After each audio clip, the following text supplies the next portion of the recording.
माझा मितवा मालिकेच्या आजच्या भागामध्ये आपण पाहणार आहोत की इकडे आता अर्णव आणि ईश्वरी हे दोघंही जणांना एका ठिकाणी थांबलेले असतात।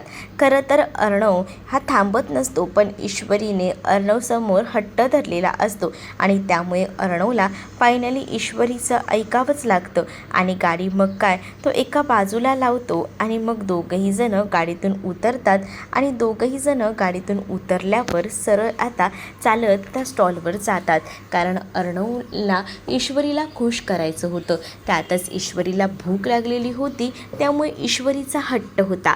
ईश्वरी अर्णवला म्हणत असते की अर्णव सर प्लीज मला भूक लागली आहे। मग आता त्या स्टॉलवर गेल्यावर ईश्वरी त्या स्टॉलवाल्याला म्हणत असते की काय काय आहे। तेव्हाच ना ईश्वरीला तो स्टॉलवाला म्हणत असतो की माझ्याकडचं ना सगळं काही संपलं आहे, आता माझ्याकडे फक्त एक प्लेट ना कांदा भजी आहे। खरं तर ईश्वरीला चहा आणि अर्णवसाठी ती कॉफी मागत असते, त्याचसोबत तिने आणि बरेच पदार्थ मागवलेले असतात, पण त्यांच्याकडे ते अवेलेबलच नसतात, तर ते तरी कुठून देणार आहेत। त्यामुळे ते म्हणतात की सॉरी पण नाही आहे आमच्याकडे, आता सगळं संपले आणि आता रात्रही खूप झाली आहे, त्यामुळे आता काही होणार नाही मुली, सॉरी असंही आता ते जिथे बसलेले असतात ना गाडीवरचे बाबा ते बोलत असतात। तेच आता अर्णव ईश्वरीकडे पाहत असतो। ईश्वरीला खूप जास्त भूक लागलेली असते आणि जेव्हा ईश्वरीला एवढी भूक लागते ना तेव्हा मात्र आता इकडे असणारी ईश्वरी अर्णवकडे पाहत असते। अर्णवने आता खिशातून पैसे बाहेर काढलेले असतात आणि अर्णव जेव्हा खिशातून पैसे बाहेर काढतो ना तेव्हा मात्र आता ईश्वरी पाहतच राहते। तर अर्णवने ते पैसे काढून त्या समोर असलेल्या त्या काकांना दिलेले असतात आणि ते म्हणत असतात की हे सगळं काय आहे। तेव्हाच अर्णव म्हणतो की माझ्या बायकोला भूक लागली आहे, त्यामुळे माझ्या बायकोची भूक तर आता पूर्ण व्हायलाच हवी, त्यासाठी तुमचं जे काही नुकसान होईल त्यासाठी मी तुम्हाला हे पैसे देतोय, पण प्लीज माझ्या बायकोला थोडंसं का होईना बनवू दे, कारण माझी बायको ना सुगरण आहे आणि तिला भूक लागली, आम्हाला घरी जायला उशीर होईल, सो तिला जे बनवायचं आहे ना ते प्लीज बनवायला द्या ना, असंही आता म्हटलं जातं। आणि जेव्हा ह्या सगळ्या काही गोष्टी बोलल्या जातात ना तेव्हा ईश्वरीही खूप जास्त खुश होते आणि तो जो दुकानदार असतो ना तो सुद्धा आता पैसे भेटलेत म्हटल्यावर काहीही करायची परवानगी देतो आणि त्यामुळेच ना इथे आता सगळ्या काही गोष्टी ज्या आहेत त्या सुरू होतात आणि एवढं सगळं काही करत असतानाच ना नजर मात्र अर्णवची ईश्वरीकडे असते, कारण ईश्वरी ह्या सगळ्यामध्ये हे करताना ना खूप सुंदर अशी दिसत असते। अर्णव ईश्वरीला या सगळ्यात मदतसुद्धा करत असतो। आता ईश्वरीला इंदोरी स्पेशल अशी जिलेबी खायची असते आणि त्यामुळेच ना ईश्वरीने ती जिलेबी करायला घेतलेली असते। ईश्वरी जेव्हा जिलेबी करायला घेते तेव्हा हळूच ना तिचे केस तिच्या अगदीच डोळ्यावर येत असतात, तर अर्णव जो आहे तो अलगदपणे तिचे केस मागे टाकतो आणि तेव्हाच ना ईश्वरी त्याच्याकडे पाहत राहते। तर दुसरीकडे मात्र आता पाहायला मिळत असतं की ईश्वरीने आता पूर्ण अशी जिलेबीची तयारी केलेली असते, म्हणजेच एका पातेल्यामध्ये बेसन, त्यासोबत त्यामध्ये फूड कलर, एक साईडला पाकही बनवायला ठेवलेला असतो। अर्णव तर आता ईश्वरीकडे पाहतच राहतो की ईश्वरी नेमकं काय काय करते ते। मग आता एका रुमालामध्ये ते सगळं काही बनवलेलं सारण ती भरते, कारण तिला आता पटकन गोल गोल अशा जिलेब्या काढायच्या असतात आणि मग काय तिने आता जिलेब्या काढायला सुद्धा घेतलेल्या असतात आणि जिलेब्या काढत असतानाच ना अर्णव तिच्याकडे एकटक बघत असतो, कारण ईश्वरी या सगळ्यामध्ये माहीर होती, कारण शेवटी ना तिचे बाबासुद्धा हा सगळा व्यवसाय करायचे आणि त्यामुळेच ना तिला ह्या सगळ्याची सवय झाली होती, हे बरोबर अर्णव ओळखून होता। अर्णव आता ईश्वरीकडे बघत असतो, तर ईश्वरीने तोपर्यंत या सगळ्या जिलेबी रेडी केलेल्या असतात, प्लेटमध्ये जिलेबी सर्विंग केलेल्या असतात आणि त्यावर मस्त असा काजू बदाम अशी पूड जी आहे तीच अशी स्प्रिंकल करून तिने टाकलेली असते आणि ती म्हणत असते चला कारभारी, मस्त अशी गरमागरम जिलेबी तयार आहे, पहिला मान आमच्या कारभाऱ्यांचा, म्हणजे पहिलं ना कारभारी तुम्हीच खायचं, असंही आता इथे असणारीही म्हणत असते। आणि मग काय आता मस्त अशी जिलेबी त्यांच्यासमोर ती ठेवते। मग अर्णव म्हणत असतं की नाही तू बनवलीस म्हटल्यावर पहिला तर मान तुझाच आहे. पण ईश्वरीला असं वाटत असतं की पहिलं अर्णवने खावं आणि त्याची टेस्ट सांगावी. मग ती म्हणत असते की बघा की कारभारी पहिल्यांदा खाऊन ते काय ना मी केली, मग कशी झाली काय माहिती ना. तेव्हाच अर्णव म्हणत असतो की मला माहिती आहे ना ही A1च झाली असणार आहे, कारण शेवटी केली कोणी एका हलवाईच्या मुलीनं, मग ती तर चांगलीच झालेली असणार आहे. पण तरीसुद्धा ना अर्णव हा ईश्वरीला सांगत असतो की तू पहिल्यांदा खा. पण ईश्वरीने आता हातात जिलबी घेतलेली असते आणि अर्णवच्या तोंडापाशी ती धरते. अर्णवच्या तोंडापाशी जेव्हा ती जिलबी धरते तेव्हा मात्र आता अर्णव जो आहे तो एकटक आता तिच्याकडे बघतच राहतो. तेव्हाच ना हळूच तो ईश्वरीलाच जिलबी भरवतो. मग आता ईश्वरीच्या तोंडात जशी जिलबी पडते तसं आता ईश्वरी म्हणत असते की बघितलं का, तुमच्यासाठी मी स्पेशली केली आणि तुम्हीच मला भरवताय. मग त्यानंतर आता ईश्वरी अर्णवलासुद्धा जिलबी भरवते. अर्णवला ती जिलबी खूपच आवडते. तेव्हाच ईश्वरी म्हणते शेवटी केली आहे कोणी, मीच केली आहे ना, मग एकदम बढिया तर असणारच आहे. मग तेव्हाच ना मस्त अशी जिलेबी खाण्याची त्यांची स्पर्धा अशी मस्त अशी रंगलेली असते. म्हणजे खूप उत्कृष्ट अशी जिलेबीच ना खरं तर तिने केलेल्या असतात, त्याला काही वादच नाही. आणि अर्णवला तर आता ईश्वरीच्या हातचं सगळंच आवडत असतं. मुळात त्याला माहिती असतं की ईश्वरी A1 सुगरण आहे आणि म्हणूनच तर त्याने आता त्या स्टॉलवाल्या काकांनासुद्धा तर ईश्वरीचं कौतुक करून सांगितलेलं असतं ना की माझी बायको जी आहे ना ती सुगरण आहे. दोघंही जण आता ज्या काही जिलब्या केलेल्या असतात त्या एकदमच फस्त करतात. आणि तेव्हाच ना ईश्वरी आता अर्णवबरोबर असताना खूप जास्त हॅप्पी असते. म्हणजे तिचा जो आनंद असतो ना तो एकदमच वरचढ असतो, कारण तिला आता बरं वाटत असतं की फायनली सगळं काही ठीक होते, सगळं काही छान होते. कारण पॉझिटिव्ह सगळ्या गोष्टी घडत असतात त्यामुळे ती हॅप्पी असते. त्यातच अर्णवही तिच्याबरोबर एकदम खुश असतो. तेच आता दुसऱ्या दिवशी सकाळी इकडे जे पत्रकार असतात ते हजर असतात आणि ते आता सात्विक फॅशनबद्दल चुकीचं काही ना काही बोलत असतात. आणि जेव्हा सात्विक फॅशनबद्दल हे असं चुकीचं पसरवलं जात असतं तेव्हा मामा आणि त्याचसोबत आकाश त्या रिपोर्टर्सना उत्तरं देत असतात आणि म्हणत असतात की तुम्हाला ज्या काही प्रश्नांची उत्तरं हवी आहेत ना त्या सगळ्या प्रश्नांची उत्तरं भेटतील, फक्त थोडा वेळ द्या. आणि ईश्वरी येतच आहेत असंही आत्ता मामा बोलत असतो. पत्रकारांनी खूप जास्त अशी गर्दी केलेली असते.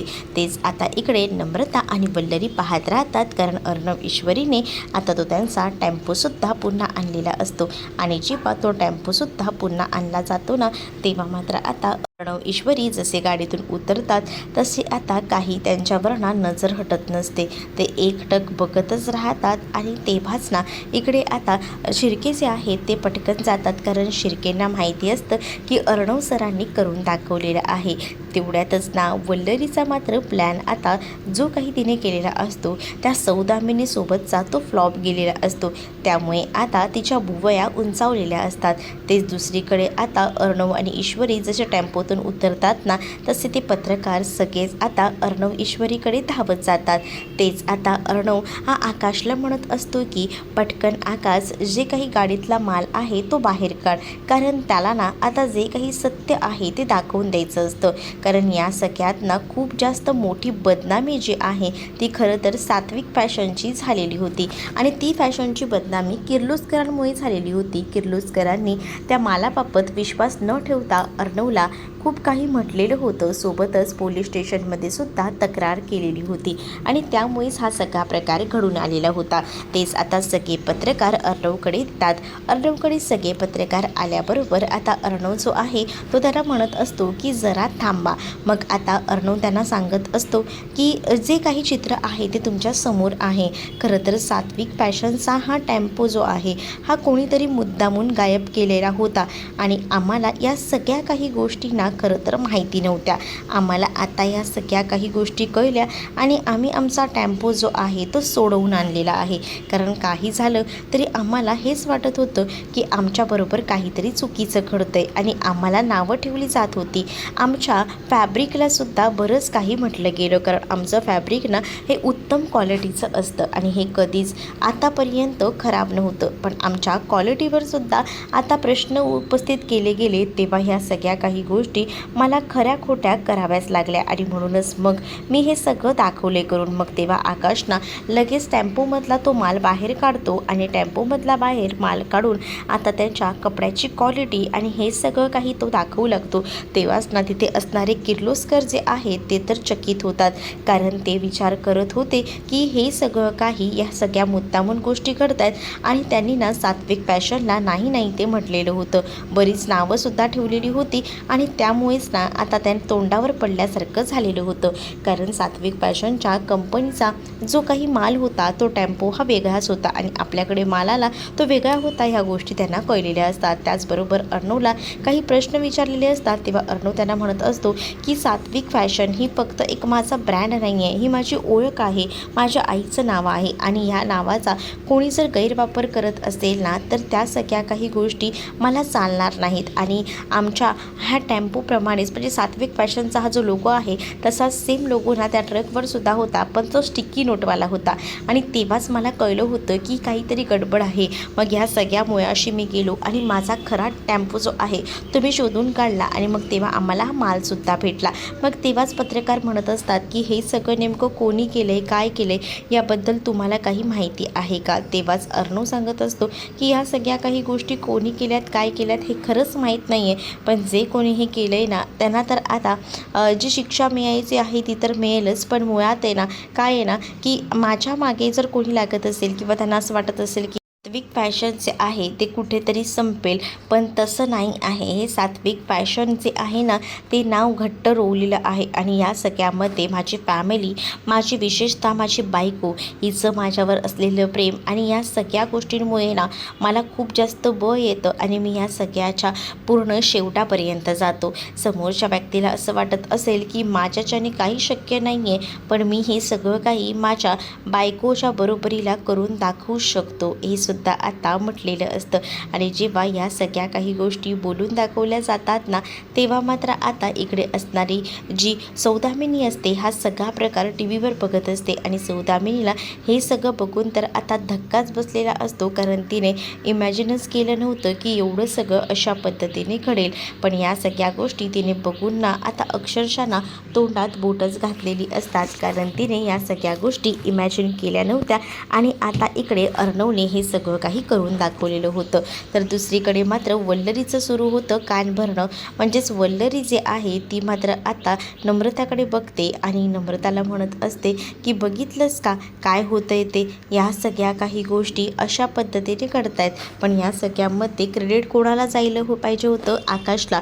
आकाशने सगळं काही केलं आणि क्रेडिट कोण घेऊन गेला तर हा अर्णव आणि ईश्वरी. हे कितपत योग्य आहे? तुला ह्या गोष्टी पटतायत का? बघ ना, तुला समजतंय का काही? असंही आता इथे असणारी मुद्दामून वल्लरीना कान भरतच बोलत असते. तर इकडे असणारी नम्रता शांत असते, पण अर्णवने या सगळ्यामध्ये आपल्या बायकोला सुद्धा उच्च स्थान दिलेलं असतं. म्हणजेच ईश्वरीच्या खांद्यावर अगदी हात ठेवून त्याने आता सगळ्या रिपोर्टर्सला सांगितलेलं असतं की माझं बायकोचं प्रेम जे आहे ते माझ्या बायकोचं प्रेम कायम माझ्यासोबत आहे आणि त्यामुळेच ना मी कुठचीही ताकद जी आहे ती कमी पडू शकत नाही माझ्यापर्यंत. कारण त्यांना समोरच्यांना असं वाटत असेल की त्रास देणाऱ्यांना की ह्या सगळ्या काही गोष्टी सहज शक्य आहेत, पण नाही, मी ह्या सगळ्या काही गोष्टी ज्या आहेत ना त्या पुरून उरेल, कारण माझ्या पाठी माझं फॅमिली, माझं कुटुंब, त्याचसोबत माझी बायकोसुद्धा आहे, असंही आता म्हटलं जातं. तेच आता दुसरीकडे अर्णव ईश्वरी त्या पत्रकारांना जेव्हा चोख उत्तरं देतात ना तेव्हा मात्र तिथे असणाऱ्या सौदामिनीची तर आता बोलतीच बंद झालेली असते. पण हे सगळं काही आजींना माहिती असतं, फक्त आणि फक्त ईश्वरीमुळे शक्य झालेलं आहे आणि त्यामुळेच ना ईश्वरीकडे बघून आजी खूप जास्त खुश होते. इकडे आता पत्रकारांना सांगितलं जातं आणि मग काय पत्रकार जे आहेत ना ते मात्र आता तिथेच उभे असतात. तोपर्यंत तिथे किर्लोस्कर येतो आणि किर्लोस्करला आता त्याच्या चुकीची जाणीव झालेली असते. त्यामुळे किर्लोस्कर आता म्हणत असतो की खरंच सॉरी, मी तुमच्यावर विश्वास ठेवला नाही, इतकी वर्ष तुमच्याकडनं माल घेतो, पण यावेळेला काय झालं मला स्वतःला कळलं नाही, खरंच त्यासाठी मनापासून सॉरी, असंही आता म्हटलं जातं. आणि मग काय मनापासून सॉरी वगैरे बोलल्यानंतर ना इकडे असणारा जो किर्लोस्कर आहे ते मात्र आता माफीसुद्धा मागत असतात. म्हणजेच ना ते आता अर्णवला म्हणत असतात की खरंच माझ्याकडनं चूक झाली, ही चूक पुन्हा होणार नाही, यासाठी मी तुमची मनापासून माफी वगैरे मागतो, असंही आता सांगितलं जातं. आणि त्याच वेळेला आता अर्णव म्हणत असतो इट्स ओके. तेव्हाच अर्णव ना पत्रकारांना म्हणत असतो की तुम्हा लोकांना असं वाटत असेल की या सगळ्या काही गोष्टी अशा घडतील, पण नाही, प्रत्येक गोष्ट घडण्याची एक योग्य वेळ असते.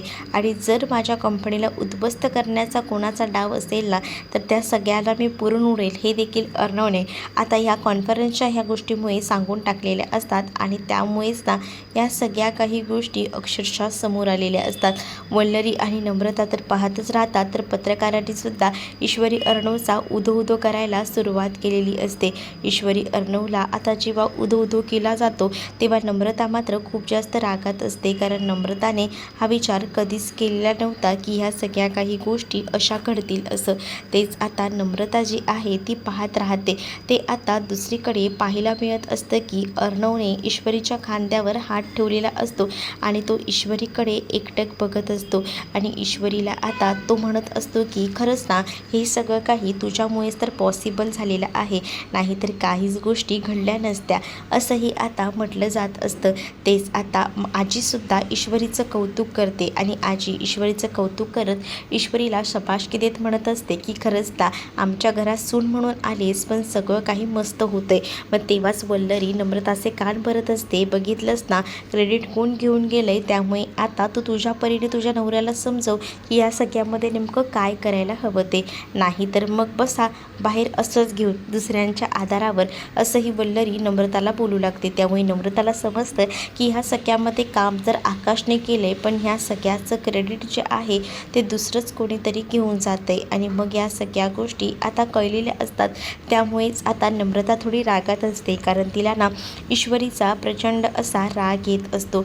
ईश्वरी जे आहे ती आता उभी असते. तेच आता अर्णव आणि त्याचबरोबर मामा जे काही प्रॉब्लेम झालेले होते ते सॉर्ट आऊट करायचा प्रयत्न करत असतात. त्याचबरोबर दुसरीकडे आता पाहायला मिळत असतं की इकडे शिर्के जे आहेत ते येत असतात आणि ते म्हणतात की आता हे सगळं झालंय प्रॉब्लेम सॉल्व, तर मला असं वाटतं की आपल्याला आता एंट्रीसुद्धा मिळेल ना आता, म्हणजे ह्या सगळ्या ह्याच्यामध्ये, म्हणजे F&Fच्या स्पर्धेमध्ये आपली एंट्री काढली गेलेली होती. मग तेव्हाच ना आकाश तिथे येतो आणि आकाश म्हणतो की मी ऑलरेडी त्यांना मेल केलेला आहे, त्यामुळे काळजी करू नका, आता सगळ्या काही गोष्टी चांगल्याच होणार आहेत, असंही आता म्हटलं जातं. मग तेव्हाच ना ईश्वरी अर्णव खूप जास्त खुश होतात आणि त्यांना आता फायनली माहिती झालेलं असतं की सगळं काही आता आपल्या मनाप्रमाणे होणार आहे.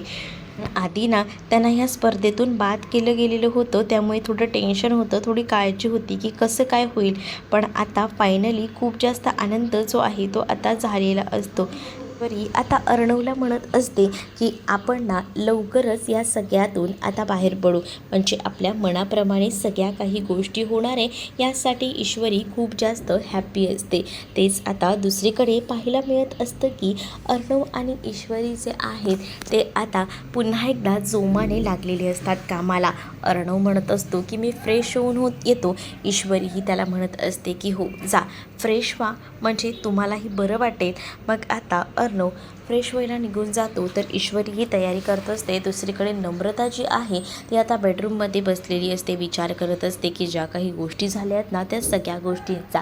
तेव्हाच ना तिथे आता आकाश आलेला असतो. आकाश आल्याबरोबर आता नम्रता आकाशवर भयंकर चिडलेली असते आणि नम्रता आकाशला म्हणत असते की तुम्हाला काही कळतंय का, तुम्ही हे सगळं काही काय करताय.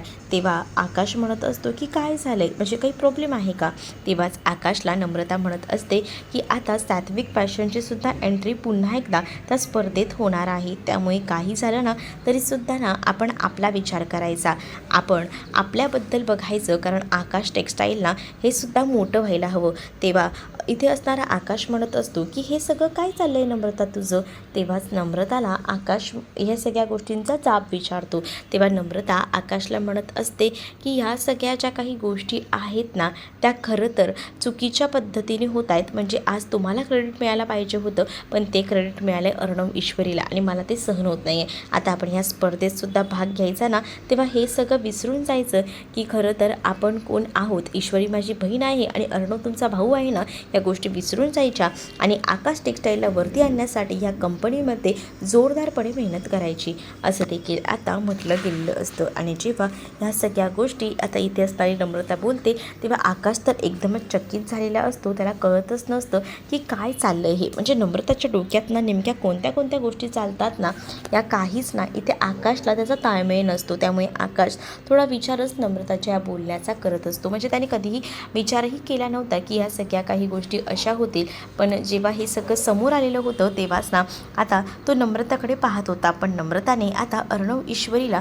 पूर्णपणे बर्बाद करायचं हे ठरवलेलंच होतं आणि त्याच तयारीत आता ती होती. म्हणजे तिला असं वाटत होतं की काही झालं तरीसुद्धा अर्णव ईश्वरीला या सगळ्यामध्ये जिंकू द्यायचं नाही आणि त्यासाठी ती पूर्ण तयारीनिशी कामाला लागलेली होती. आणि इकडे ईश्वरी आता अर्णवसाठी ना मस्त अशी गरमागरम कॉफी घेऊन येते. त्याच वेळेला अर्णवचं लक्ष नसतं. खरं तर अर्णव आहे ना आपले केस विंचरत असतो. अचानकपणे मागे वळतो, तेच ईश्वरीच्या हातामध्ये कॉफी असते आणि ती पडणार असते. त्यामुळे आता अर्णव जो आहे तो आता ईश्वरीला म्हणत असतो की काय चाललं आहे तुझं. मग आता ईश्वरी म्हणते की तुम्हाला कळत नाही का, माझ्या हातात कॉफी आहे आणि मी काय लक्ष देत होती का, तुम्हाला मागे लक्ष देता येत नाही का. त्यावर अर्णव म्हणतो की काय मला मागे डोळे आहेत का, मी कसं बघणार, मग तुला बघता येत नाही का. त्यावरनं आता ह्यांचे तू मे भांडणं सुरू होतात. आता ह्यांची एवढी जी काही भांडणं होत असतात ना, त्यामुळेच ना आता अर्णवने अक्षरशः ईश्वरीसमोर हात जोडलेले असतात. तेव्हाच अर्णवला ईश्वरी म्हणत असते की मला ना तुमचं हेच आवडत नाही. म्हणजे बघा ना, तुमचा कधीच मी विचार एवढा करत नाही, पण तुमच्यासाठी आता मी कॉफीसुद्धा बनवून आणली, ब्लॅक कॉफी. आणि तुम्ही तिथे जेव्हा प्रेस कॉन्फरन्सवाले आले होते त्या पत्रकारांसमोर तुम्ही काय म्हणालात की तुमच्या बायकोमुळे सगळं काही आहे, तेव्हा तर तुम्ही माझं इतकं सगळं कौतुक करत होतात आणि त्याच बायकोला तुम्ही काय काय म्हणून बोलताय, किती घालून पाडून बोलताय, असंही आता ईश्वरी अर्णवला बोलत असते. तेव्हा अर्णव ईश्वरीला म्हणत असतो की मग मी सुद्धा तर तिथे म्हटलो ना की तू किती समंजस आहेस, प्रामाणिक आहेस ते, पण खरंच ना तुझ्यात तर ते गुण कुठेच मला दिसत नाही, असंही आता अर्णव ईश्वरीला बोलत असतो.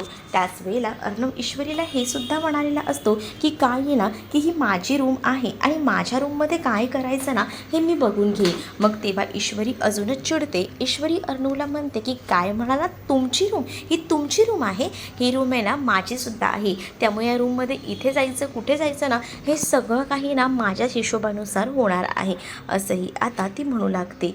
आज ईश्वरी अर्णवला म्हणत असते की आता तर ना मी तुमचा विचार करून एवढी ब्लॅक कॉफी तुम्हाला आणली होती, पण आता जाऊ दे, आता तुम्हाला नकोच आहे ना, कारण तुम्ही कुठे माझ्याबद्दल इतका विचार करता. तेव्हा अर्णव ना तिला ब्लॅक कॉफी मागत असतो. ईश्वरी काही त्याला ब्लॅक कॉफी आता देत नसते. मग आता अर्णव जो आहे तो ईश्वरीला मानत असतो की आता एवढी करुणा आणलीच आहेस तर दे ना. पण ईश्वरीचं असतं की तुम्हाला जर माझ्याबद्दल काही वाटतच नाही आहे तर मला कशाला ती कॉफी हवी आहे, नको, नाही तुम्हाला मी देणार नाही आहे ती कॉफी.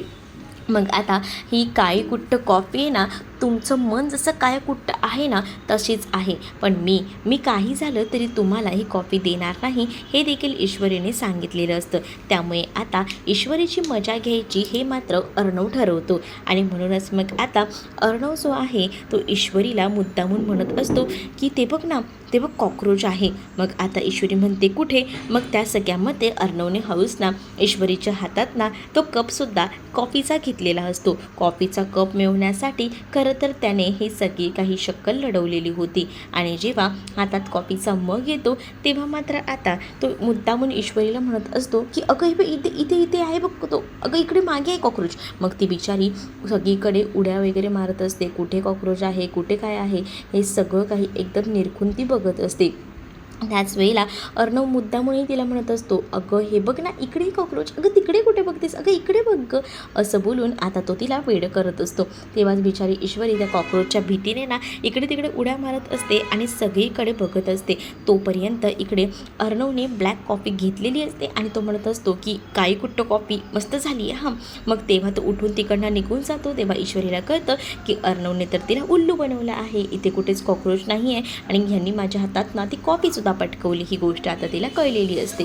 तर दुसरीकडे मात्र आता जेव्हा ह्या सगळ्या काही गोष्टी घडत असतात तेव्हा इकडे असणारी जी ईश्वरी आहे ती खूप जास्त एकदम नाराज असते. एकदम तिला असं वाटत असते की काय झालं हे. पण आता पुढील भागामध्ये पाहायला मिळतं की फूड अँड फॅशनची जी हे असते स्पर्धा असते त्याच्यामधले आयोजक जे आहे ते स्वतः घरी आलेले असतात आणि स्वतः घरी येऊन ना ते आता या सगळ्याबद्दल सांगतात आणि म्हणत असतात की तुम्हाला आता आम्ही या स्पर्धेमध्ये सिलेक्ट केलेलं आहे. त्यामुळे अर्णवेश्वरी खूप जास्त खुश असतात. पण वल्लरीला मात्र या सगळ्याचा खूपच राग आलेला असतो, कारण वल्लरीने या सगळ्या गोष्टींचा विचारही कधीच केलेला नव्हता की हे सगळं काही होईल. त्यातच आता अर्णवला सगळ्या काही गोष्टी खऱ्याखुऱ्या सांगायच्या होत्या. त्यामुळे आता रमाकांत काका म्हणत असतात की मला जरा तुझ्याशी बोलायचं आहे अर्णव, थोडं ऐकतोस का. मग अर्णवही आता बघत बसतो की ह्यांना नेमकं बोलायचं काय असेल. तेव्हाच ना आता ते बोलायचा प्रयत्न करत असतात, पण तेवढ्यात तिथे ना आता वल्लरी आलेली असते आणि त्यामुळे त्यांचं बोलणं मध्येच थांबतं. मग ईश्वरीला पण डाऊट येतो की बाबा काहीतरी बोलणार होते, पण आम्ही आल्यावर बाबा का बरं थांबले हाही विचार ना इथे ईश्वरीच्या मनामध्ये येऊ लागलेला असतो. तर तुम्हाला आता हा भाग कसा वाटला हे कमेंटमध्ये मला नक्कीच सांगा आणि अशाच नवनवीन भागांसाठी आपल्या चॅनलला सबस्क्राईब नक्कीच करा. चला तर मग भेटूया पुढच्या भागामध्ये. तोपर्यंत टाटा बाय. व्हिडिओ आवडला तर लाईक करायला विसरू नका.